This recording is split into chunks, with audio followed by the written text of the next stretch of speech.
주님께서 오늘 저희들에게 주신 말씀은 여호수아 1장 1절에서 8절 말씀, 함께 한 목소리로 합독하십니다. 여호와의 종 모세가 죽은 후에 여호와께서 모세의 수종자 눈의 아들 여호수아에게 말씀하여 이르시되, 내 종 모세가 죽었으니 이제 너는 이 모든 백성과 더불어 일어나 이 요단을 건너 내가 그들 곧 이스라엘 자손에게 주는 그 땅으로 가라. 내가 모세에게 말한 바와 같이 너희 발바닥으로 밟는 곳은 모두 내가 너희에게 주었노니 곧 광야와 이 레바논에서부터 큰 강 곧 유브라데 강까지 해축속의 온 땅과 또 해 지는 쪽 대해까지 너희의 영토가 되리라. 내 평생에 너를 능히 대적할 자가 없으리니 내가 모세와 함께 있었던 것 같이 너와 함께 있을 것임이니라. 내가 너를 떠나지 아니하며 버리지 아니하리니 강하고 담대하라. 너는 내가 그들의 조상에게 맹세하여 그들에게 주리라 한 땅을 이 백성에게 차지하게 하리라. 오직 강하고 극히 담대하여 나의 종 모세가 내게 명령한 그 율법을 다 지켜 행하고 우로나 좌로나 치우치지 말라. 그리하면 어디로 가든지 형통하리니 이 율법책을 내 입에서 떠나지 말게 하며 주야로 그것을 묵상하여 그 안에 기록된 대로 다 지켜 행하라. 그리하면 내 길이 평탄하게 될 것이며 내가 형통하리라. 아멘. 아멘. 오늘 저희들은 함께 성공 매뉴얼이라는 제목으로 하나님의 말씀을 나누도록 하겠습니다. 우리들은 모두 성공하고 싶어 합니다. 혹시 나고저로서의 삶을 살고 싶으신 분 계신가요? 나는 실패자로서 한번 살아가고 싶다. 나는 시험을 보지만 꼴찌하고 싶다. 낙지하고 싶다. 실패자가 되고 싶다 하시는 분 계실까요? 없습니다. 우리들은 모두 성공한 삶을 살고 싶어 합니다. 그래서 오늘 저희들은 함께 성공에 대해서 함께 나누어 보려고 합니다. 사람들마다 성공에 대한 정의가 다릅니다. 어떤 사람들은 돈을 많이 버는 것을 성공이라고 정의합니다. 남들의 월급, 연봉보다 2배, 3배, 5배, 10배 벌면 성공한 삶을 산다라고 정의하기도 합니다. 제가 처음 제 손으로 돈을 벌기 시작한 게 한국으로 대학을 갔을 때입니다. 제가 아는 것이 없다 보니 여기저기 아르바이트를 찾다가 패밀리 레스토랑인 베니건스에서 서버로 일하기 시작했습니다. 그때 시급은 2,400원, 1시간에 2.4달러입니다. 그래서 하루 종일 8, 9시간을 일해야지 20달러를 겨우 버는 겁니다. 그렇게 나름 힘겹게 일하고 있는데 대학에 들어가고 친구들이 생기고 좀 인맥이 생기다 보니까 친구들이 더 좋은 아르바이트가 있다는 겁니다. 영어 과외입니다. 영어 과외를 시작했는데 시간당 20불에서 25불을 주는 겁니다. 하루 종일 일해야지 버는 거를 1시간 만에 버는 겁니다. 시급이 10배 올랐습니다. 너무 행복했습니다. 그래서 만족하면서 살고 있는데 제 여동생이 연년생인데 여동생이 1년 뒤에 한국에 와서 과외를 시작했습니다. 그래서 하루는 저희들이 얘기하다가 서로 얼마 버는지 시급을 서로 깠습니다. 저는 시급 20에서 25불을 버는데 여동생이 저보다 늦게 왔는데 시급 30불에서 40불을 받고 있는 겁니다. 되게 형제, 남매하면 한 살만 많아도 엄청 큰 것처럼 오빠가 말이야, 내가 네 때는 말이야 하면서 항상 제가 조언을 했었는데 그날 여동생에게 조언을 듣게 되었습니다. 오빠가 스스로 시간당 20불짜리라고 생각하면 그게 오빠의 가치인 거야. 남들 미안할 필요 없어. 스스로 30불, 40불짜리라고 하면 그게 오빠의 가치가 되는 거야. 저는 그날 엄청난 감동을 받았습니다. 그래서 그때부터 새로운 아르바이트가 들어올 때 저는 대담하게 말했습니다. 저는 이 밑으로는 어렵겠는데요. 그러다 보니까 조금씩 제 시급이 올라가기 시작했습니다. 그러다가 대치동 학부모님들과 연결되게 되었습니다. 그러다 보니까 시급이 더 올랐습니다. 그러다가 압구정동에 성형외과 하는 원장님들을 만나게 되었습니다. 그러니까 그때 원장님들은 시간당 얼마를 원하세요? 하면서 그냥 오픈한 상태에서 저에게 여주셨습니다. 그래서 제가 나름 고민을 했습니다. 그래도 나름 신학생인데 이분이 한 달에 얼마를 버실까? 한 2만 불 버실까? 그럼 내가 어느 정도 얘기해야지 부담이 안 가실까 해서 제가 불렀던 게 시간당 100불이었습니다. 그랬더니 알았다고 하셨습니다.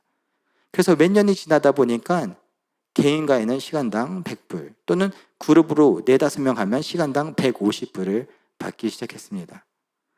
불과 몇 년 전에 2.4불로 시작했는데 몇 년 만에 60배를 벌게 된 겁니다. 시간당. 제 스스로 성공한 사람으로 여겼을까요? 만약에 그랬다면 저는 계속해서 그 커넥션들을 갖고 더 많은 원장님들을 만나고 있었을 것입니다. 하지만 그렇지 않았습니다. 그렇기 때문에 제가 한국을 떠날 수가 있었습니다. 어떤 사람들은 성공을 많이 버는 것, 다른 사람들의 월급, 연봉보다 2배, 3배, 5배, 10배 버는 것을 성공한 삶으로 정의하기도 합니다. 또 어떤 사람들은 매우 유명해지는 것, 내 이름만 들으면 세상 사람들이 다 아는 그런 사람이 되는 것을 성공으로 정의합니다. 1990년대에 수단에 참담한 상황이 있었습니다. 엄청난 빈곤에 시달리고 있었습니다. 하지만 수단 정부는 이를 외부로 알리고 싶지 않아 했습니다.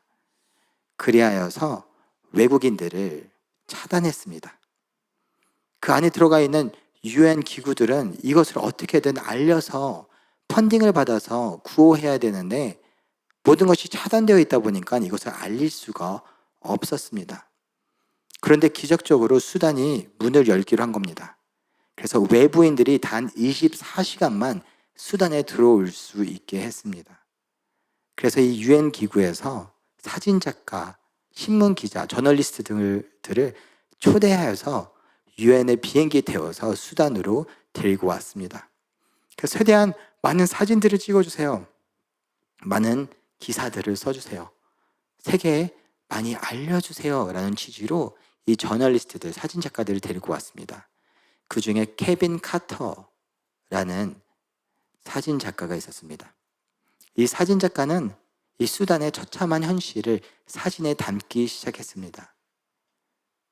그 중에 한 아이가 너무 굶주린 상태로 기어가다가 힘이 없어서 얼굴을 바닥에 박았습니다.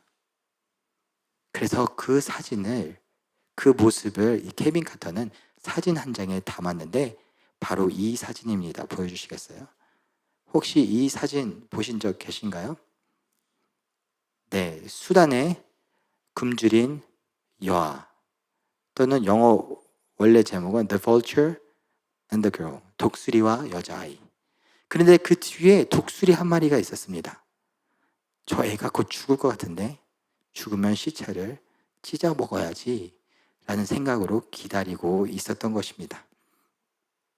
이 사진 작가는 이 장면을 찰칵 찍었습니다.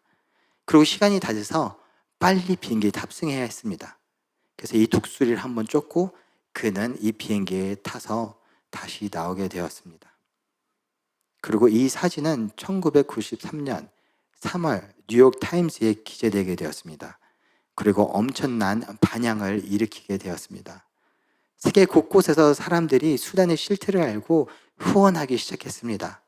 그리고 1994년 그 다음 해에 이 케빈 카터는 풀리처상을 받게 되었습니다.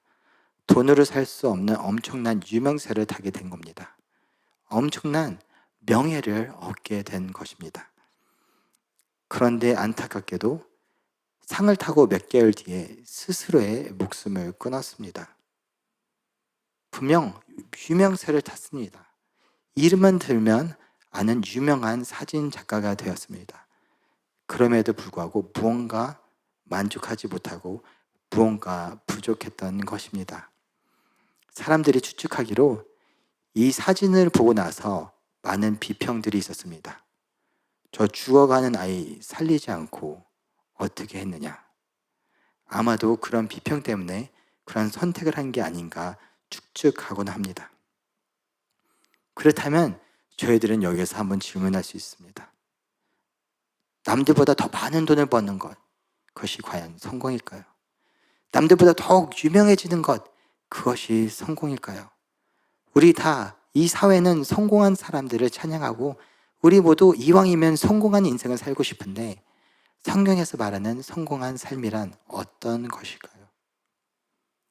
성경에서 성공이라는 단어를 찾아보면 성공이라는 단어가 단 2번 등장합니다.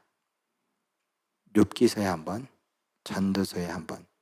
즉 성공이란 성경의 주된 주제가 아닙니다.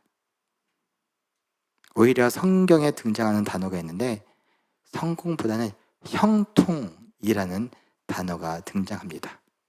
형통한 삶. 그렇다면 성공과 형통의 차이는 무엇일까요? 성공은 내가 꿈꾸는 목적, 그것을 이루는 것이 성공입니다. 이 세상에서 말하는 성공은 내가 세운 목표를 이루는 것, 그것이 성공입니다. 그렇다면 성경에서 말하는 형통은 하나님께서 계획하신 그 뜻과 계획하신 그것이 이루어지는 것, 그것이 나의 삶 가운데 이루어지는 것, 모든 일이 하나님의 뜻대로 이루어지는 것이 형통입니다. 오늘 본문을 보면 여호수아가 등장합니다.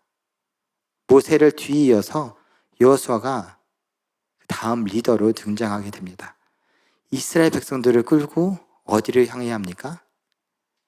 가나안 땅으로 향해야 합니다. 엄청난 부담감이 있을 것입니다. 그런 여호수아에게 하나님께서 나타나셔서 이 가나안 땅에 대해서 다음과 같이 말씀하십니다. 6절 말씀 함께 읽습니다. 강하고 담대하라. 너는 내가 그들의 조상에게 맹세하여 그들에게 주리라 한 땅을 이 백성에게 차지하게 하리라. 아멘. 이 가나안 땅은 어떠한 땅이라고 얘기하나요? 조상에게 맹세한 땅, 내가 약속한 땅, 이미 주겠다라고 내가 계획한, 하나님께서 계획하신, 약속하신 그런 땅입니다. 그런 땅을 이제 너희들이 받을 텐데 받기 위한 매뉴얼, 가이드가 있습니다. 이 땅은 이미 예전부터 약속되어 있었고 맹세되어 있었고 주기로 되어 있었던 이 땅인데 이 땅을 받기 위한 매뉴얼이 있습니다. 하나님께서 8절에 다음과 같이 기록하고 있습니다. 여호수아 1장 8절 말씀 함께 있습니다. 이 율법책을 내 입에서 떠나지 말게 하며 주야로 그것을 묵상하여 그 안에 기록된 대로 다 지켜 행하라. 그리하면 내 길이 평탄하게 될 것이며 내가 형통하리라. 아멘. 하나님께서 말씀하십니다. 이 약속의 땅이 있는데 내가 이미 주기로 맹세한 그 땅이 있는데 이것을 받기 위해서는 매뉴얼이 있어. 가이드가 있어. 그것이 율법책이야. 이 율법책을 묵상해. 읽어. 그리고 이 율법책대로 행해. 읽음으로 하나님의 뜻하심과 계획하심을 이해하고 그것을 행해. 그리하면 어떻게 된다고요? 네가 형통하리라. 그렇다면 네가 형통하리라 라고 말씀하고 계십니다. 하나님께서 매뉴얼, 가이드를 주십니다. 저희들이 어떠한 기계를 삽니다. 박스를 엽니다. 그 안에 무엇이 있습니까? 매뉴얼이 있습니다. 그러면 그 매뉴얼을 읽어보고 그 매뉴얼대로 해야 됩니다. 이케아에서 저희들이 가구를 삽니다. 박스를 엽니다. 그렇다면 그 안에 무엇이 있습니까? 매뉴얼이 있습니다. 그 절차를 읽고 그 절차대로 행해야 합니다. 왜냐? 그 절차가 가장 정확하고 가장 완전한 방법이기 때문입니다. 그 절차대로 해서 그 가구가 만들어졌다고 와 성공했다라고 하지 않습니다. 그 절차대로 해서 그 가구가 나타나는 것은 너무나 당연한 겁니다. 이와 같이 하나님께서는 우리들을 계획하시고 우리들을 창조하셨습니다. 그리고 우리들을 위한 매뉴얼을 만드셨습니다. 그것이 바로 성경입니다. 그 매뉴얼을 읽어봐. 그대로 살아봐. 그러면 형통한 삶은 당연한 것이 되는 것입니다. 그런데 안타깝게도 이 매뉴얼 앞에서 저희들은 다양한 반응을 보이곤 합니다. 그 첫 번째 반응은 읽는데 행하지 않는 것입니다. 분명히 이케아 박스를 열어서 내가 소파를 샀는데, 책상을 샀는데, 식탁을 샀는데 그 매뉴얼을 읽어봅니다. 이런 절차대로 하면, 이런 절차대로 조립하면 소파가 생기구나, 책상이 생기는 거구나.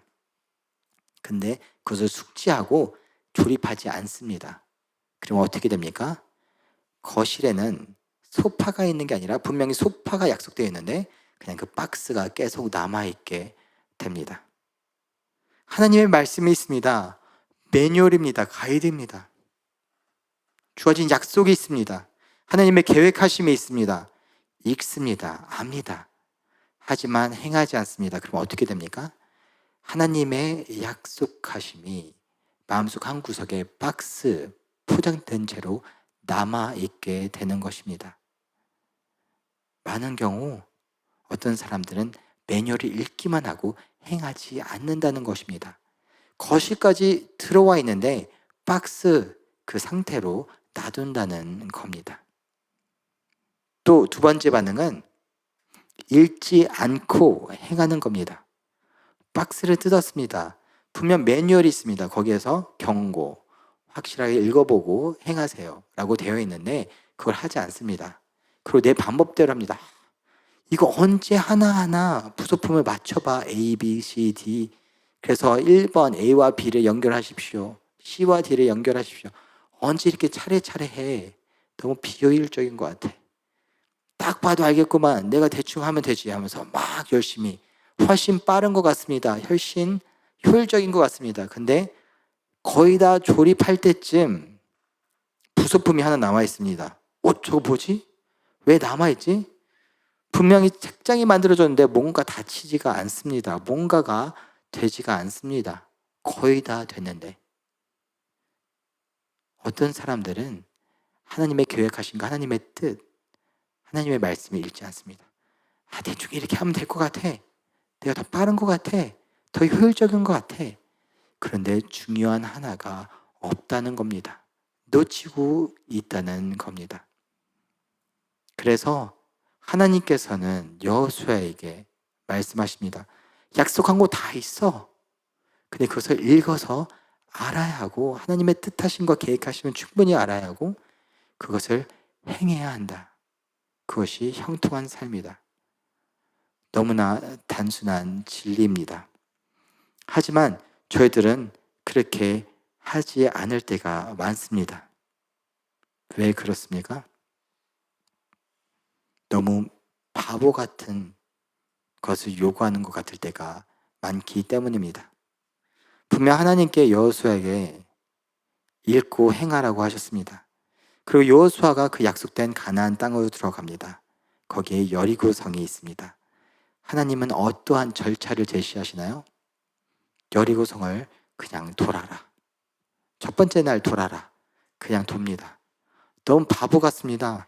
다 노출됩니다. 특별히 이 성을 무너뜨리기 위해서, 함락시키기 위해서 하는 거 없습니다. 다음 날도 돌아라. 그대로 행합니다. 7번째 날 7번 돌아라. 7번 돕니다. 돌 때 그 성에 있는 사람들 어떻게 합니까? 비웃습니다. 쟤네 뭐 하는 거야? 마치 세상 사람들이 우리를 비웃듯이 비웃습니다. 그리고 마지막에 뭐라고 합니까? 소리 질러. 벽에다가 소리 질러. 깍! 뭐가 됩니까? 깍! 뭐가 됩니까? 너무 바보 같습니다. 행하기 전까지는 너무나 바보 같습니다. 그런데 행하니까 어떻게 됩니까? 무너집니다. 하나님의 일하심이 나타납니다. 너무 바보 같았던 절차가 기적적인 일이 되는 것입니다. 그렇기 때문에 하나님께서 말씀하십니다. 이 율법책을 주하로 묵상하고 그것을 행하라. 우리들은 하나님의 뜻하신 거 계획하신 거 알고 행하는 때까지 나아갈 때 그것이 형통한 삶이다라고 말씀하고 계시는 것입니다. 말씀을 맺도록 하겠습니다. 오늘날 우리들은 성공신화, 성공 이야기를 들으면서 나도 그러한 성공한 삶을 살고 싶다라고 생각할 때가 너무나도 많습니다. 하지만 성경은 우리들에게 성공한 삶보다는 형통한 삶을 살라고 강조하고 있습니다. 그 차이는 무엇일까요? 성공한 삶은 내가 목표를 세운 나의 자아 실현, 나의 꿈의 실현입니다. 하지만 형통한 삶은 나를 계획하시고 창조하신 하나님께서 나를 위한 매뉴얼, 그것을 그대로 읽어서 깨달아서 나의 계획하심과 내 삶에 하나님의 일하심을 깨닫고 그대로 살아가는 것, 그것이 형통한 삶입니다. 마치 핸드폰 매뉴얼대로 하면 핸드폰이 켜지고 문자가 되고 카톡이 되어 있는 것이 너무 당연한 것처럼 하나님이 만들어주신 하나님의 매뉴얼, 성경책을 읽으면서 행하면 나의 삶이 하나님의 뜻대로 살아가는 것이 너무나 당연한 것, 그것이 형통한 삶입니다. 분명 세상에서 말하는 성공한 삶과 형통한 삶에는 상당한 차이가 있습니다. 왜냐? 성경은 요셉을 형통한 사람이라고 말하고 있습니다. 그가 노예로 살아가고 있을 때 그는 형통한 사람이었다. 세상적으로 분명 성공한 사람은 아닙니다. 노예로서 살아가는 게 어떻게 성공한 사람입니까? 근데 성경은 말합니다. 형통한 삶이었다. 그가 감옥에 갇혔을 때 분명 세상적으로 성공한 삶은 아니었습니다. 근데 성경은 말씀하고 있습니다. 형통한 사람이었다. 왜 성경은 계속해서 요셉에게 형통한 사람이었다, 형통한 사람이었다라고 말씀하고 있는 걸까요? 그것은 바로 창세기 39장 2절에 다음과 같이 기록하고 있기 때문입니다. 함께 읽습니다. 여호와께서 요셉과 함께 하심으로 그가 형통한 자가 되어 그의 주인 애굽 사람의 집에 있으니 아멘. 요셉은 노예로 살아가고 있을 때 그 가운데서도 하나님의 뜻을 찾으려고 했습니다. 유혹과 시험이 있을 때 하나님 보시기에 부끄러운 사람이 되고 싶지 않습니다 하고 그러한 삶을 살려고 할 때 요셉의 삶 가운데 누가 계셨어요? 하나님이 함께 계셨어요. 함께 계셨기 때문에 그는 형통한 삶이었다. 하나님의 뜻하심과 계획하심대로 살아가는 삶이었다. 하나님과 함께하는 삶. 그가 감옥 가운데 있을 때도 분명 성공한 삶은 아니었지만 형통한 삶이었다. 왜? 하나님이 함께 하시고 하나님이 함께 하시기 때문에 하나님의 뜻하심과 계획하심대로 하루하루 살아가는 요셉. 형통한 삶이었다. 아마 그 무엇보다도 형통한 삶은 후회가 없는 삶이 아닌가 생각해 봅니다. 이 세상에서 눈 감기 전에 하나님과 함께하는 것, 그리고 눈을 떴을 때에도 하나님과 함께하는 것. 왜냐? 하나님께서 우리들을 향하신 계획 중에 가장 큰 계획이 있다면 영원히 함께하는 것이기 때문입니다. 하나님은 우리들을 그렇게 창조하셨습니다. 그래서 형통한 삶이란 이 땅 가운데서도 하나님과 함께하는 것, 하나님의 뜻하심과 계획하심을 말씀을 통해서 깨달으면서 그대로 살아갈 때 하나님께서 함께 하시는 것, 그리고 눈을 감고 다시 떴을 때에도 그 가운데 하나님께서 마중하시는 삶, 그것이 후회가 없는 형통한 삶이 아닌가 생각해 봅니다.